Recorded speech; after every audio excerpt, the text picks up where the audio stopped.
dia, sou Nádia Brito Panaino e vamos fazer um resumo dos comentários de Ellen White para a lição da Escola Sabatina de hoje, quarta-feira, 21 de abril de 2021, com o título Etapas da Aliança, Gênesis 12, 1 e 2. Quantas vezes já ficamos ansiosos e preocupados por não sabermos o desfecho de determinadas situações da vida?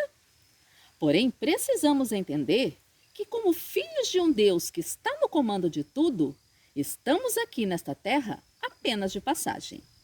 Precisamos confiar nele para dirigir nosso presente e nosso futuro, pois não temos competência alguma para fazê-lo. E agir assim como o grande patriarca que, pela fé, Abraão, sendo chamado, obedeceu, indo para um lugar que havia de receber por herança. E saiu sem saber para onde ia. Hebreus 11, 8. Já aconteceu de fazermos planos perfeitos para o futuro apenas para vermos dar tudo errado? Pois então, somente Deus pode fazer planos que nunca falharão. Precisamos entregar tudo à sua direção, pois é somente Ele que guarda os pés dos seus santos. 1 Samuel 2, 9. A serva do Senhor tem uma frase muito especial que guardo comigo sempre que coisas que não entendo acontecem comigo.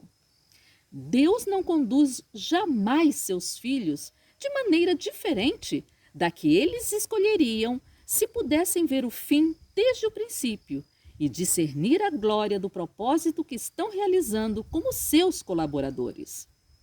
Inclusive, tem um testemunho que demonstra de maneira muito precisa o que ela escreveu.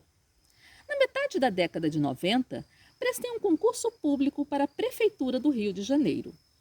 Naquela época, as provas dos concursos caíam no sábado, e para nós adventistas conseguirmos participar, tínhamos que procurar aquele em que a prova estivesse marcada para o domingo ou outro dia da semana.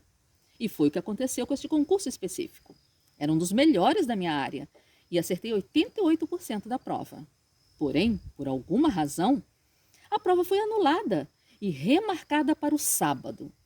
Mas 2 candidatos da minha igreja, que também haviam ido muito bem, foram prejudicados pela nova data. E fui conversar com a direção do concurso, argumentando que só me inscrevera porque no edital o dia da prova era um domingo. Porém, só recebi deboches e zombaria. Saí dali e fui à associação conversar com o pastor responsável pela comunicação. E ele orou comigo e me prometeu conversar com o governador, mostrando a ele que o serviço público estava perdendo profissionais capacitados, porque não estavam dando oportunidades para fazer a prova. Quando o governador viu a situação, baixou um decreto que proibia em todo o estado que provas fossem marcadas no sábado. Como a prefeitura está subordinada ao estado, não poderia mais marcar provas neste dia. Porém, aquele concurso acabei perdendo, porque quando o governador publicou em diário oficial, a prova já tinha acontecido. De qualquer forma, os adventistas neste estado foram beneficiados, pois não precisavam mais passar por essa situação. E outros estados também passaram a adotar a mesma medida por jurisprudência, ou seja, como o Rio de Janeiro fez, deveria ser correto os outros fazerem também. Até que hoje, somos protegidos por lei nesse sentido.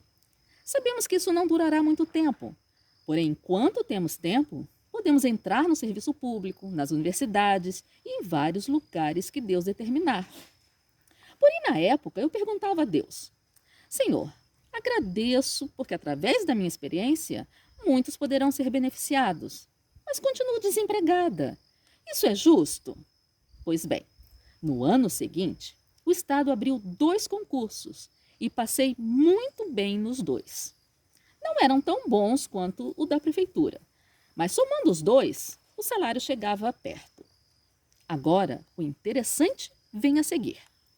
Alguns anos depois, conheci uma pessoa, nos casamos e ele recebeu um convite para trabalhar em Santa Catarina, na mesma cidade onde meus pais estão morando.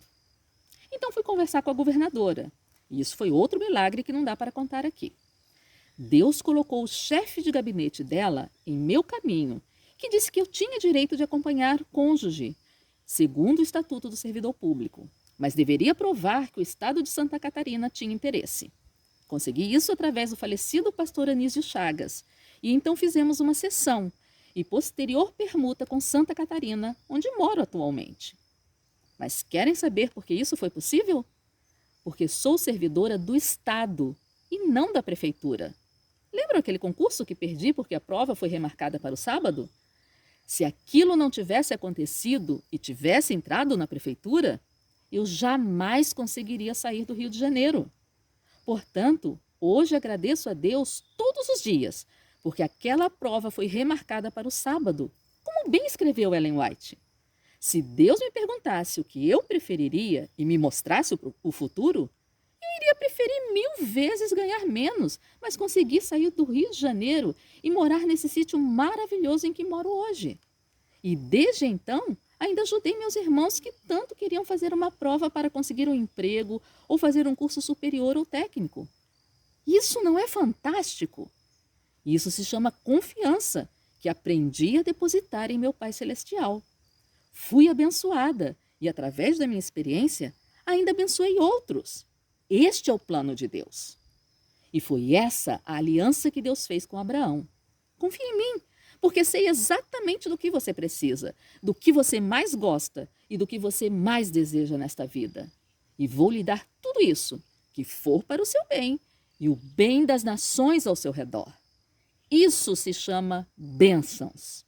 E Abraão creu, não pelo que ele poderia fazer por Deus, mas pela graça de Jesus. A mesma esperança que temos hoje era que Abraão tinha. Por isso, podemos ser filhos espirituais de Abraão, conforme o profeta Isaías pregava. Um pouco antes de Isaac nascer, essa aliança foi relembrada e renovada, indicando que o propósito de Deus era para toda a humanidade.